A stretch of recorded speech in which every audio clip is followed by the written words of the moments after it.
제가 이제 은퇴가 이제 4년 반 남았는데 1년 전에 이런저런 일이 있어서 제가 이제 학생들하고 작정한 게 있어요. 그게 뭐냐면 이제 코로나 시대를 지났잖아요.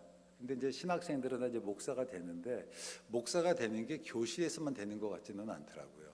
그래서 제가 학생들에게 현장을 좀 경험해 줘야 되겠다 싶어서 방학 때마다 학생들을 데리고 단기 선교를 나가게 됐어요. 지난 2월 달에 처음 나갔었어요. 단기 선교를 이제 가서 마지막 날 물어보잖아요. 이제 너에게 단기 선교란 뭐냐? 한마디로 얘기해라. 그랬더니 뭐 다 이렇게 얘기하는데 한 학생 이제 올해 3월에 졸업한 2월에 졸업한 학생이 그렇게 얘기하는 거예요. 저에게 단기 선교란 총신대에 들어온 이유입니다라고 얘기하는 거예요. 좋죠. 제가 물어봤어요. 야, 그게 무슨 소리냐? 그랬더니 자기가 총신대에 들어오기 전에는 총신대학에 들어올 이유가 있었대요. 마음도 뜨거웠고. 그런데 1학년, 2학년, 3학년, 4학년 지나가면서 내가 여기 왜 왔는지를 모르겠더래요. 그러다가 단기 선교로 딱 갔다 오면서 끝나는 시점에 내가 이것 때문에 총신대에 들어왔구나라고 했다는 거예요. 너무 좋죠. 근데 그게 저한테는 욕이거든요. 왜냐면 4년 동안 전대 공부를 했잖아요. 4년 동안 전대 공부를 했는데도 이게 이 학교를 들어온 이유를 모르다가 현장에 나가면서 경험했다고 하니까 그때 제가 반성을 했어요. 그래서 제가 은퇴할 때까지는 학생들을 데리고 내가 아울렛이 나가겠다. 그래서 올해 또 여름에 또 나갔어요. 이번 오는 겨울에는 이번에 두 팀이 가요. 그래서 24명은 필리핀 가고 저랑은 16명이 인도를 가요. 제 꿈은 방학 때마다 총신대 학생들 400명이 신학 학생들이 다 그냥 단기 순교 가는 게 제 꿈이긴 한데요.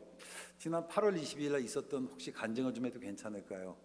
오늘 또 김가람 목사 말씀 들어봤더니 지난 여름에 앙헬레스 근처 다녀오셨다는 얘기 들었어요.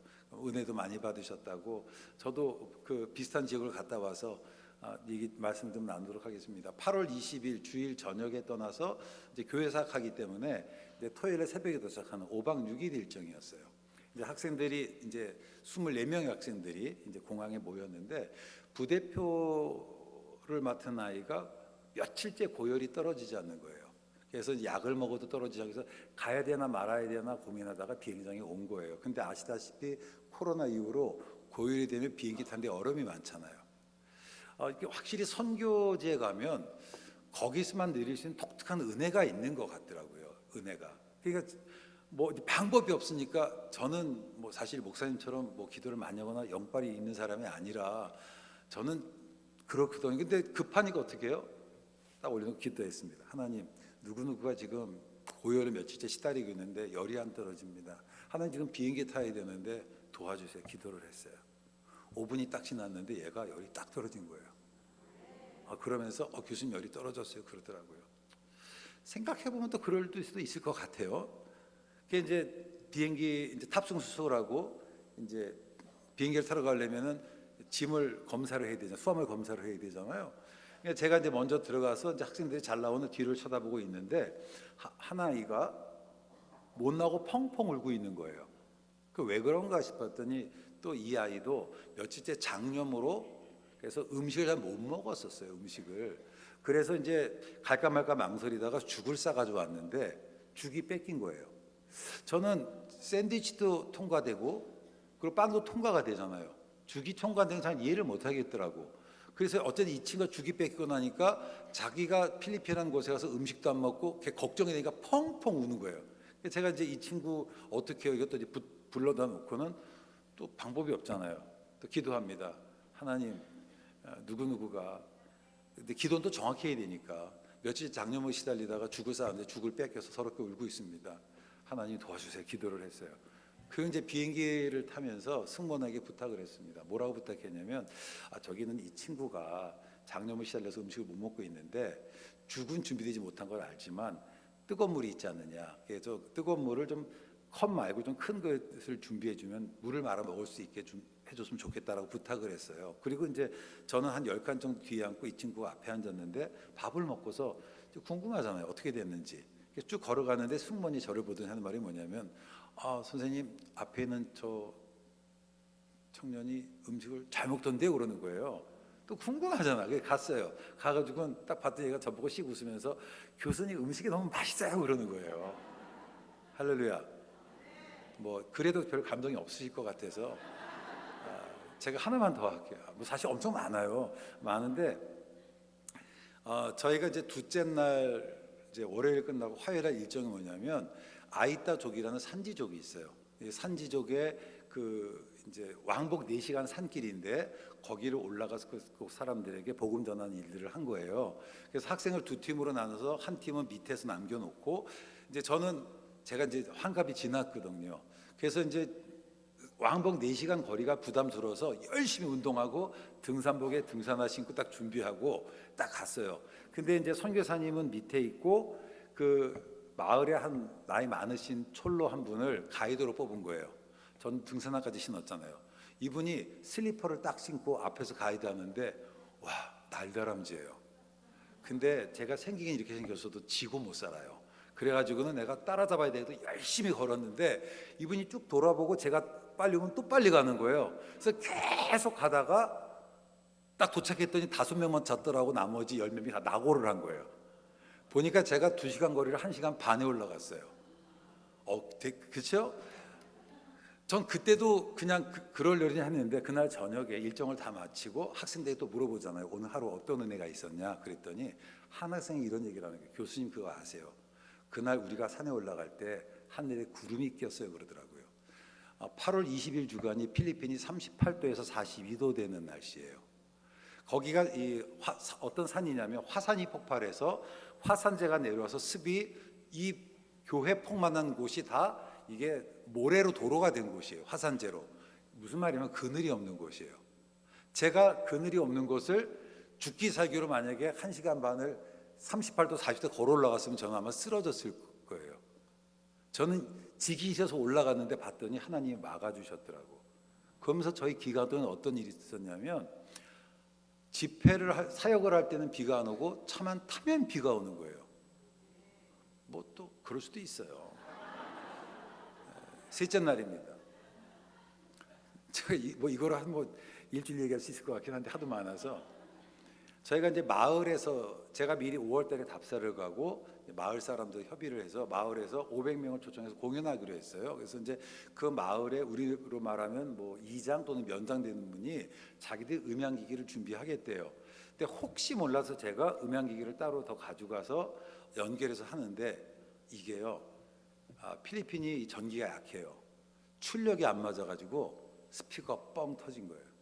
이게 전기 때문에 과부가 걸려가지고. 공연은 1시간 앞뒀는데 여기저기 해도 이제 음향기기는 올 수 없고 사람들은 모여두고 난리가 났어요. 그럼 어떻게 해야 되나요? 기도해야죠. 그래서 또 스피커 붙들고 기도했어요. 하나님, 스피커가 터졌는데 그러니까 이게 사람이요. 하여튼 무식하면 용감하다고 기도했어요. 근데 기도는 정확히 해야 돼요. 하나님 스피커가 터졌어요.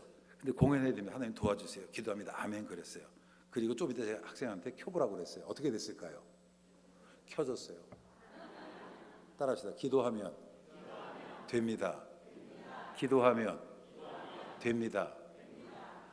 그래도 안 믿으시니까 하나 또 얘기할게요. 저희가 이제 5박 6일 중에 월, 화, 수, 목 사역을 하고 금요일 하루는 수빅이라는 저희 금요일 날 저녁 비행기였거든요. 그래서 수빅이라는 곳에 가서 이제 물놀이를 하고 이제 비행기 타는 게 저희 일정이었어요. 근데 저희가 목요일 사역 딱 끝난 날부터 원래 8월 20일 그 주간이 필리핀에서 태풍 주간이라 보통 2개나 3개의 태풍이 일어나는데 태풍을 막아주셨어요. 그러다가 마지막 목요일 저녁부터 자정부터 비가 쏟아지기 시작하는데 엄청 쏟아졌어요. 아침에 이게 물놀이 할 수 있을까 말까 했지만 일단 돈은 지불을 했고 이제 거기가 이제 그 수빅이라는 곳이 바다도 있지만 수영장 리조트가 있어서 수영장이라도 수영을 해야지라고 가는데 도무지 그 상황이 안 된 거예요. 왜냐하면은 필리핀에는 홍수 경보가 4개가 있어요. 이게 레드가 뭐냐면 소위 시간당 80mm 이상의 비가 오는 거. 레드 경보가 터진 거예요. 그다음에 오렌지가 있습니다. 이게 30에서 70mm. 그리고 그 옐로우가 있는데 시간당 30mm에 필리핀 지대가 낮은 곳은 금세 침수가 돼요. 그래서 저지대는 대피해라. 그다음에 이제 그 블루가 이제 모든 것이 가능한 이런 단계였어요. 이제 도착하기 한 10분 전인가 선교사님이 계속 전화하더니 교수님이 전혀 안 되겠어요. 이거는 물에 들어갈 수 없는 상황입니다. 그래서 본인이 환불이 좀이라도 될 수 있는지 알아보겠다. 그리고 이제 마닐라로 돌아가기로 하고 선교사님이 내렸는데 학생들이 너무 안 됐어. 그래서 제가 아이들한테 그랬어요. 우리 한 번만 더 기도하자. 한 번만 더 기도하자. 그러니까 기도를 했어요. 여러분 눈치채셨겠지만 그죠? 선교사님이 딱 나오시더니 뭐라고 얘기하냐면 교수님 할렐루야 그래요. 왜 그랬더니 태풍 경보가 사라졌대요. 우리나라에서도 일기예보가 나오면 등급 하나 떨어지는데 최소 반나절은 걸려요. 이게 레드에서 블루 되는 거는 하루 이상 걸려야 될 일인데 딱 10분 만에 됐습니다. 할렐루야. 그래도 안 믿으시니까 제가 한 가지만 더 하고 이제 더 이상 얘기 안 할게요. 이제 뭐 아울리치 가시다 보면 여권이 문제가 되잖아요. 그래서 선교사님께 여권을 맡겼어요. 여권을 맡기고 이제 마지막 날 몰일이 끝난 다음에 학생들의 여권을 나눠주고 이제 저희가 이제 한 2시간, 한 3시간 됐나? 그래서 마닐라로 와서 비행기 타는 길이었는데 다 마치고 탑승석하려고 했는데 한 학생이 여권이 없어진 거예요. 짐을 다 뒤져도 없어요. 차를 다 뒤져도 없어요. 저는 ISTJ라고요. MBTI는 그런 성격이에요. 저는 관계 중심이 아니에요. 그래서 제가 딱 했던 게 뭐냐면 너는 남아라. 우리는 간다. 뭐 그래도 어떡하겠어요. 저 월요일부터 수업이 시작하니까 그냥 얘는 펑펑 울고 하여튼 이제 울고 저는 가겠다. 그리고 이제 얘는 남고 성경한테 물어봤더니 월요일 날 대사관이 열면 한 2-3일 정도 걸린대요. 그럼 넌 성교사님이 이따 와라. 빠이빠이 하고 이제 갔어요. 근데 마음에 애들 앞에 미안하잖아요. 교수나 돼가지고. 그래서 기도라도 좀 해야 되겠다 싶어가지고 이제 기도를 했어요. 하나님, 예? 예담 이름 얘기도 모를 테니까 우리 예담이가 여권을 잃어버렸는데 지금 같이 비행기를 못 타서 속상해서 펑펑 울고 있습니다. 저 여권을 예담이를 두고 갔는데 그래도 하나님 혹시 가능하시면 주께서 은혜를 베풀어 주셔서 예담이가 저희와 함께 할 수 있도록 도와주세요. 예수님 이름 기도했습니다. 아멘 하는데 전화가 배를 울린 거예요. 그러더니 한 말이 뭐냐면 교수님 여권 찾았어요 그러는 거예요.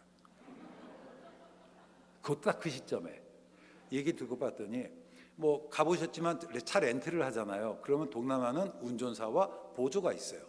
근데 다 찾아도 없었는데 그것도 신기해. 그 보조가 차를 돌아서 가다가 중간에 갑자기 다시 버스를 뒤져야 되겠다는 생각이 들었대요. 그게 말이 안 되잖아요. 근데 자기는 가야 돼. 근데 이 친구가 뒤지다가 얘가 중간에 앉았는데 이게 좀 흔들렸는지 여권이 뒤쪽 좌석 밑에 떨어져 있었던 거예요. 그래도 은혜죠. 한 번만 더 합시다. 기도하면 됩니다. 저는 광야를 많은 성도들이 고난으로 생각하잖아요. 근데 저는 광야는 고난이 아니라 기회라고 생각이 들어요. 광야는 기회입니다. 광야는 도장깨기 같아요. 그들이 어디까지 할 수 있는지.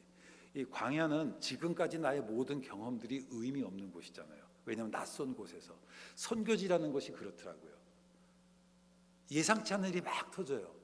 그럴 때 할 수 있는 건 아무것도 없고 그때 뭐밖에 할 수 없나요? 기도밖에 할 수 없더라고. 그래서 하나님께서 은혜를 더 많이 주시는 것 같아요. 길이 끊겨요. 어떻게 해야 될지 모르겠어요. 그때 우리가 할 수 있는 일은 뭘까요? 그 멈추서라는 게 아니라 비상하라는 거더라고. 새일의 기도에 이 기간이 여러분에게 간증이 있게 되기를 주의 이름으로 축원합니다. 광야는 내가 얼마나 나갈 수 있는지. 그래서 저는 단기 선교 같은 거 너무 좋은 것 같아요. 그곳에 가셔서 한번 확인해 보는 거예요. 이 안전한 곳에서는 그런 어떤 하나님의 은혜를 경험하기가 없어요. 우리가 이미 충분히 안전장치를 마련해 놨기 때문에 그래요. 낯선 곳에 갈 때 사람들이 근본적으로 생기는 감정이 뭔가요? 두려움이잖아요. 근데 그거 아세요? 용기는 두려움에서 생겨나요. 똑같은 환경입니다. 저는 똑같은 환경 속에서 여러분 용기를 내기를 바랍니다. 용기는 위대한 것이지만 두려움 없이는 생겨나지를 않아요.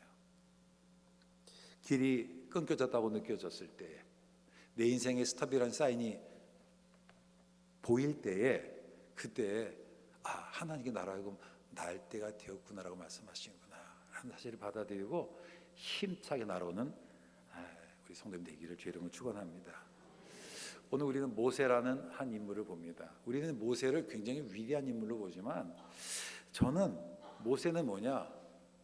80년 동안을 계속된 실패, 반복된 좌절 속에서 어떤 학습된 무기력 가운데 살았던 사람인 것 같아요. 본문은 수많은 사인 앞에서, 스톱 사인 앞에서 멈춰서다가 완전히 지쳐버린 그런 모세를 다시 세우시는, 날아가게 하시는 하나님에 관한 내용이 기록되어 있습니다. 원래는 제가 3장을 다 읽어야 되지만 제가 11절 14절만 봤지만요, 3장의 내용을 한번 같이 살펴보기를 원합니다. 본문은 먼저 모세를 찾아오시는 하나님에 대해서 얘기해요. 3장 1절 말씀 보니까 이렇게 되어 있습니다. 모세가 그 장인 미디안 제사장 이드로의 양을 치더니 그 무리를 광야 서편으로 인도하며 하나님의 산 호렙에 이르니라고 기록되어 있어요. 그런데 한번 생각해 보시면 모세가 양을 치더니 이래도 되죠. 근데 본문은 뭘 삽입시켜요? 모세가 그의 장인 미디안 제사장 이드로의 양을 치더니, 아니 모세가 양을 치더니, 모세가 장인의 양을 치더니 이래도 되지 않나요? 모세가 이드로의 양을 치는데 미디안 제사장의 양을 쳤다. 그 다음에 하나님의 산 호렙에 이르렀다. 이 두 가지를 좀 주목해 볼 필요가 있는데요. 여기서 한 가지, 모세가 지금 누구의 양을 친다고요? 제사장. 이거 제사장 아주 잘 봤어요. 자, 제사장인데 한번 생각해 보면 저에게 지금 34살 된 아들이 하나 있어요. 결혼을 안 했습니다. 근데 이 아들이 저한테 연락을 하면 아빠 외국에 있어요? 나 결혼해. 너무 좋잖아요. 그렇죠? 목사님은 이제 초등학교 된 딸하고 이렇게 하고 싶으면 저는 우리 아들하고 우리 며느리랑 한번 투성하고 싶거든. 그렇겠죠? 근데 이 아이가 누구냐 그랬더니 하는 말이 뭐냐면 무슬림 지도자 이맘의 딸이요. 마음이 어떨까요? 미디안 제사장의 딸이라는 게 그런 말이에요. 아빠 나 결혼할래. 누구랑 결혼할 건데 무당 딸이요. 마음이 되게 그렇지 않을까요? 여러분 보시면 유대인은 이방인과 결혼하지 않잖아요. 우리가 아는 것처럼 모세는 뭔가 민족을 향한 열정이 있었다고 들었잖아요. 근데 그런 모세가 지금 이방인의 딸하고, 그 이방인뿐만 아니라 이것도 미디안 제사장, 이게 소위 얘기하면 박수무당, 이맘, 아니면 뭐 좀 승려, 이런 거란 말이에요. 그때 그 모세의 마음이 어땠을까요? 어땠을까? 도대체 어떤 마음이었을 때 그랬을까? 좀 이해하려면 다시 우리가 모세의 상황을 되돌아봐야 되는데, 우리가 성경에서 모세가 바로의 공주의 아들이었다라고 얘기하지 않습니까? 혹시 제가 역사 얘기를 해도 괜찮을까요? 이해를 돕기 하기 위해서. 바로의 공주가 모세를 입양을 해요. 왜 입양했을까요? 이걸 아는 게 중요한 거예요. 바로 공주의 아버지가 투토머스 1세라는 사람이에요. 이 투토머스 1세라는 왕이 있었는데 이 왕의 아들이 없었습니다. 그 딸만 있어요. 이 딸이 하스테투스 공주예요. 그런데 그 당시 이집트는 자기의 왕권을 유지하기 위해서 친족끼리 결혼을 했어요. 여러분 혹시 투탕카멘 들어보셨죠? 투탕카멘의 아버지가 아크나톤인데 조각을 보면 턱이 이렇게 나와 있어요. 이게 소위 근친 결혼의 부작용이라고 하잖아요. 그래서 사촌 오빠랑 결혼을 했어요. 사촌 오빠랑 결혼했는데 둘 사이에 아들이 없고 사촌 오빠가 자기 시녀랑 잠자리를 같이 해서 아들을 낳습니다. 그리고 자기 남편이 일찍 죽어요. 그래서 아이가 7살이었기 때문에 아이가 성장할 때까지 이 공주가 섭정을 해요. 나중에 이 여성분이 나중에 그 여왕 되는데 이집트 역사상 가장 이집트 부강하게 만들었던 여왕 중에 한 왕이에요. 근데 생각해 보시면 여왕의 입장에서 나중에 이 아이가 커서 왕이 되면 자기 위치가 불어날까요? 안 불어날까요? 불안하잖아요. 그렇죠? 그래서 누가 필요할까요? 플랜 B가 필요한 거예요. 그런데 자기 입장에서 남편이 죽었는데 어디서 다시 결혼할 수도 없잖아요. 그래서 우연히 강에서 내려오는 아이를 하나 주신 거예요. 그러면 정상적인 이집 사람이라면 자기 아이를 나일강에 버릴까요? 안 버릴까요? 안 버리겠죠. 그러면 거기에 버리는 아이들은 주로 어떤 아이들일까요? 히브리냐는 거는 누구나 다 아는 거라고. 자, 이 아이가 입양이 됐어요. 자, 이집트의 궁궐을 생각해봐요. 그 궁궐에서 이 바로의 그러니까 모세 이복형을 지지하는 세력이 있을까요? 없을까요? 있었겠죠. 이 사람이 심정적으로는 저 아이가 출신이 히브리인일 것 같은데 물증이 없잖아요. 이것만 드러나면은 이 아이를 무력화시키고 이 소위 이게 이제 나중에 투토모스 3세가 되는데요. 그 이 모세 이복형이 권력을 잡기 아주 좋은 기회였잖아요. 우리가 아는 것처럼 공주가 모세를 입양을 했을 때에 바로 미리암이 나와요. 이야기를 해요. 유머를 줘요. 공주는 알았어요. 이 아이가 누군지. 근데 모세가 자라면서 자기 엄마를 엄마라고 못 불렀어요. 남들이 당연히 불러도 돼 그 엄마란 단어 하나를 부르지 못했어요. 그리고 이집트의 왕자로 사는 동안 얘는 모든 게 당연해. 근데 모세는 자기 출생의 한계 때문에 얘가 당연한 게 자기는 당연하지 않은 거예요. 늘 노심초사하며 살았을 거라고. 이해가 되세요? 모세는 어렸을 때부터 끊임없는 좌절을 경험했어요. 뿐만 아니라 앞에서 되돌아가는 것처럼 앞에 또 하나 얘기, 성경에서 가장 오해하는 게 뭐냐면 모세가 이집트 사람을 때린 것을 보고 뭐 민족을 향한 구국적 결단으로 보죠. 전혀 안 그래요. 왜냐하면 그랬다면 그 이후에 히브리 사람들이 모세를 따랐을 거예요. 그건 뭐냐? 히브리인을 괴롭힌 이집트 사람에게서 자기 모습을 본 거예요. 자기를 괴롭히는 자기 이복형을 꾹꾹 누르다가 모세는 제가 볼 땐 분노 조절 장애가 있었어요. 견딜 수가 없었어요. 확 터진 거예요. 십계명 던진 것도 마찬가지잖아요. 참다가 확 터졌습니다. 억누르고 산 사람들의 공통적인 특징이에요. 자, 그런 모세가 이집트 지금 그 미디안 제사장의 딸과 얻어냈다 자존감 다 떨어진 거라고. 이해가 되시겠죠? 그런데 또 하나 40년을 장인의 양을 돌봤어요. 우리가 야곱의 얘기를 보시죠. 야곱이 라반의 집에서 양을 돌보잖아요. 그때 야곱이 했던 얘기가 뭐예요? 삼촌 왜 내가 할 때 품삯을 안 주냐고 얘기를 하죠. 사위에게도 품삯 주잖아요. 그러면 내가 40년 양을 치고 1년에 한 마리씩이라도 품삯을 받았으면 최소 40마리는 되지 않나요? 근데 모세는 누구 양을 쳐요? 제사장 양을 쳐요. 왜 그럴까요? 미디안 사람의 입장에서 보면 모세에게 양을 주는 건 자기의 재산이 뺏기는 거야. 타민족에게. 즉 무슨 말이냐면 미디안 사람에게 당연한 게 자기는 당연하지 않은 거예요.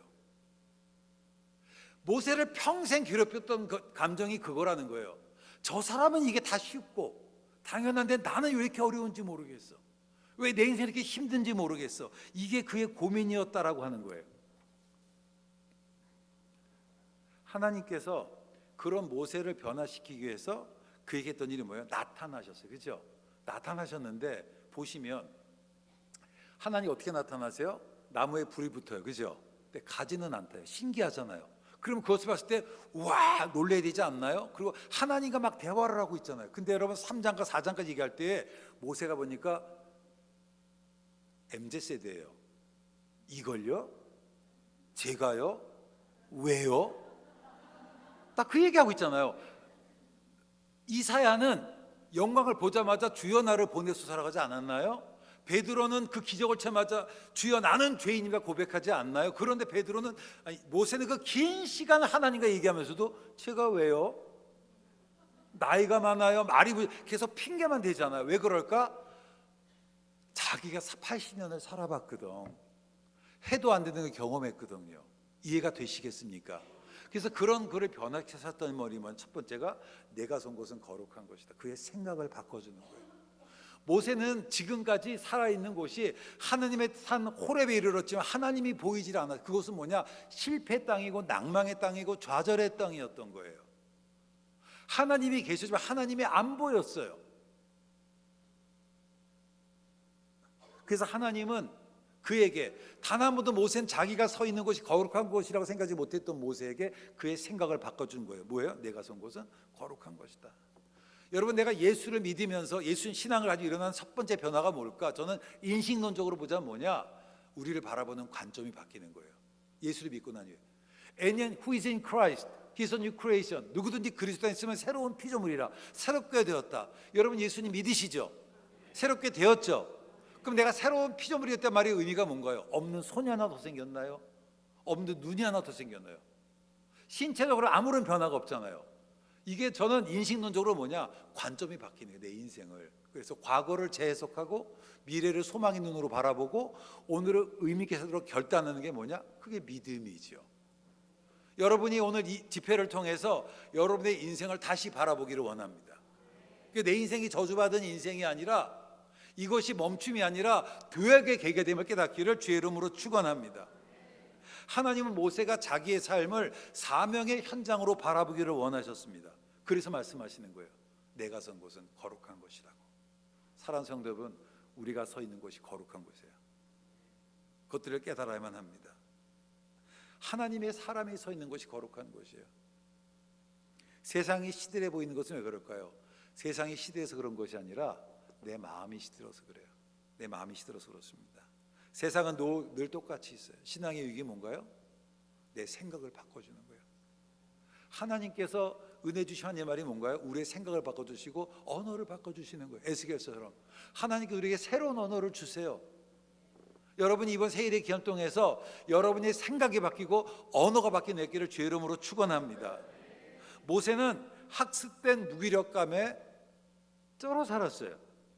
자기가 무엇을 할 수 있다 생각하죠. 문제는 언제나 상황이었어요. I'm not an Egyptian. 난 이집트인도 아니고 나는 미디안 사람도 아니고, 늘 상황이 문제고 환경이 문제였습니다.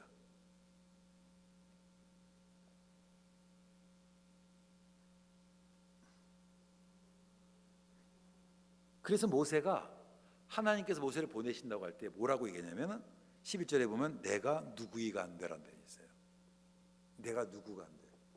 이게 모세를 평생 괴로웠던 감정이에요. 뭐냐? I am not. 난 아무것도 아니라는 거예요. 난 아무것도 아니야. 난 이집트인이 아니기 때문에 우리 형이 당연히 누리는 거 누리지 못하고, 그렇죠? 나는 미디안 사람이 아니기 때문에 미디안 사람이 당연히 누리는 거 누리지 못하는 I am not. 나는 이집트인도 아니고 그렇다고 히브리인도 아니고 나는 미디안 사람도 아닌 I am not.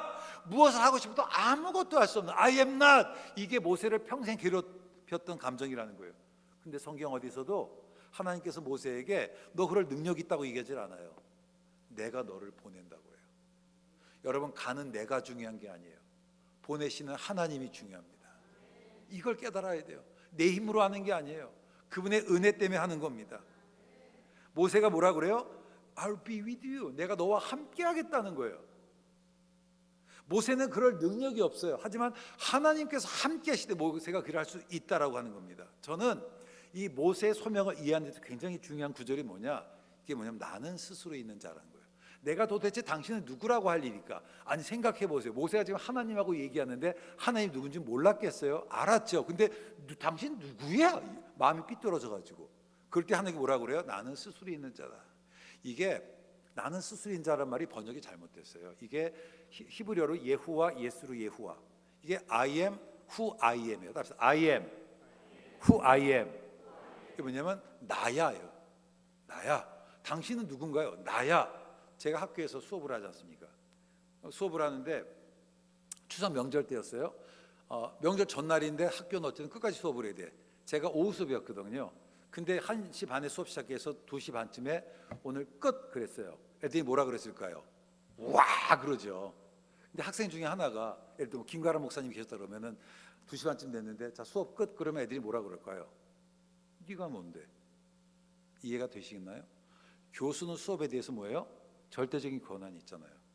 나야, 이 뜻이에요. 당신이 누구간데? 나야. 창조주 하나님께서, 이 세상의 모든 마음을 주신 하나님께서 뭐라고 말씀하시는 게 나야. 사람들이 세례 요한에게 물었습니다. 너는 누구냐?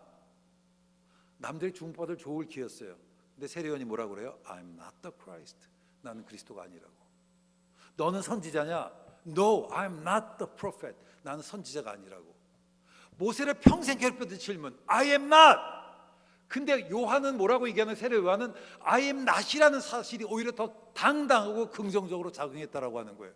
사랑하는 성도 여러분, 혹시 인생을 살아가시면서 I am not, 내가 아무것도 아니라는 사실 때문에 낭망하고 좌절하고 있지는 않나요? I am who I am. 나는 나라고 말씀하시는 그 하나님 만난 은혜가 있기를 주의 이름으로 축원합니다. 세례 요한이 나는 예수가 아니다. 나는 선지자도 아니다. 그 세례요한의 마음들을 깨닫기를 원합니다. 여기에 은혜가 있어요. 나는 아무것도 아니에요. 그러나 우리 하나님은 크고 힘있고 능이 있어서 못할 일 전혀 없습니다. 제가 한 얘기만 더 할게요. 필리핀 얘기를. 지난 2월 달에 갔을 때 학생 중에 한 명이 있었는데 이 학생이 굉장히 수업을 열심히 하고 태도가 좋아요. 근데 굉장히 내성적이고 소극적인 아이예요. 그리고 무슨 얘기를 하면 꼭 하는 말이 뭐냐면 미안합니다. 이 말부터 해요. 왜 그런가 나중에 알아봤더니 이 친구 아버님이 한국에 사업을 하시다 뒤늦게 소명을 받은 거예요. 그래서 신학을 하러 호주로 가셨어요. 한국에 있는 걸 다 전 재산을 정리하고 호주로 가셔서 해보니까 처음에는 돈이 있지만 이게 수입이 없는 돈은 그냥 한순간에 무너지잖아요. 그래서 이분이 아르바이트를 하기 시작했는데 호주는 일주일에 20시간 이하로 아르바이트를 해야 돼요. 근데 이분이 20시간 넘게 하다가 잡혔어요. 그래가지고는 호주에서 추방당했습니다. 한국에 와서 할 일이 없어서 청소를 했어요. 어린아이 때 이걸 애가 경험한 거예요. 어린 시절에 딱 2년 있었거든요. 그러니까 이 아이에 있는 그 내면의 상처가 있더라고. 너무 좋은 자원인데 자기의 강성을 이렇게 막 누르고 사는 거예요. 제가 2월 달에 필리핀에 갔는데 봤더니 햄버거 주문할 정도 영어는 되더라고요. 그래서 제가 올해 그 4월 달에 뭐라고 그랬냐면 너 이번에 필리핀에 가서 네가 설교해 그랬어요. 뭐 제가 설교해도 되겠지만 그래도 제가 하는 것보다 학생이 하는 게 좋을 것 같더라고. 이 친구 하는 말이 뭐냐면 교수님 미안합니다 못하겠는데요. 미안하면 해가지고 결국 얘가 하게 됐어요. 그러니까 이 아이가 그때부터 빌리그리암 목사님하고 김장 목사님 설교를 계속 들은 거예요. 제가 뭐라고 얘기했냐면 한 편만 준비해라. 한 편만 준비해서 사람들이 계속 바뀌니까. 비행기를 타고 갔는데 얘가 제 뒷자리에 앉았는데 저는 제 뒤에 귀신 들린 사람이 앉은 줄 알았어요. 중얼중얼. 이 가는 내내 스트레스였던 거죠. 첫날 설교를 했어요. 근데 열심히 외웠더라고. 그래서 격려를 해야 되잖아요. 제가 뭐라고 그랬냐면 야, 너 한국의 빌리그리암이다라고 얘기를 했어요. 약간 격려의 말이 있었는데 얘가 업이 됐어요. 그 다음부터 얘가 영어에 방언이 터졌어요. 10분 설교를 했는데 이게 이제 자기가 원래 옛날에 한 어렸을 때지만 2년 살았으니까 감이 있잖아요. 그 다음날 15분 설교, 셋째 날 몇 분 설교냐면은 20분 설교를 해요. 목요일 날 이제 안 했어요. 목요일 날 간증도 해야 될 것 같아서 저희가 했던 것 중에 거기 고등학교에 저희가 모여서 학생들 집회를 하기 900명 집회를 하기로 돼 있었는데 방학 기간이라 선생님과 학생 250명이 모였어요. 공연을 하고 저희가 이제 이 친구가 마지막에 설교를 하게 돼 있었는데 설교를 하다가 이게 이제 알잖아요. 업이 된 걸. 자기가 업이 됐어. 그러더니 갑자기 뭐라 하냐면 여러분 가운데 여러분 인생을 다시 살고 하나님께로 드려 결단한 사람 일어서세요 이러는데 제가 뒤에서 큰일 났다 이거. 어떡하지? 근데 그때 250명이 다 일어났습니다. 안 믿으면 제가 김가람 목사님 사진 보내드릴게요. 선교사님이 현지에서 설교해도요 250명이 다 안 일어나요. 할렐루야. 따라서 어처구니 없어도 순종하면 간증이 된다. 한 번 더 어처구니 없어도 순종하면 간증이 된다. 혹시 각구리 목사님이 내 생각에 말도 안 말씀하시는 것 같아도 순종하면 간증이 됩니다. 저는 인생의 그 수많은 사인 앞에서 멈춰선 우리들에게 일어나라고 비상하라 하시는 그 하나님 음성을 듣기를 원합니다. 저를 괴롭히는 근본적인 감정도 I am not이에요. 그렇죠? I am not. 내가 아무것도 아니야. 이 상황 앞에서 극복할 내가 아무런 힘이 없어. I am not. 이게 늘 우리를 괴롭히고 있는 거예요. 그럴 때 I am who I am. 나야라고 말씀하시는 그분의 음성을 듣기를 원합니다. 내가 하는 게 아니에요. 하나님께서 하시는 겁니다.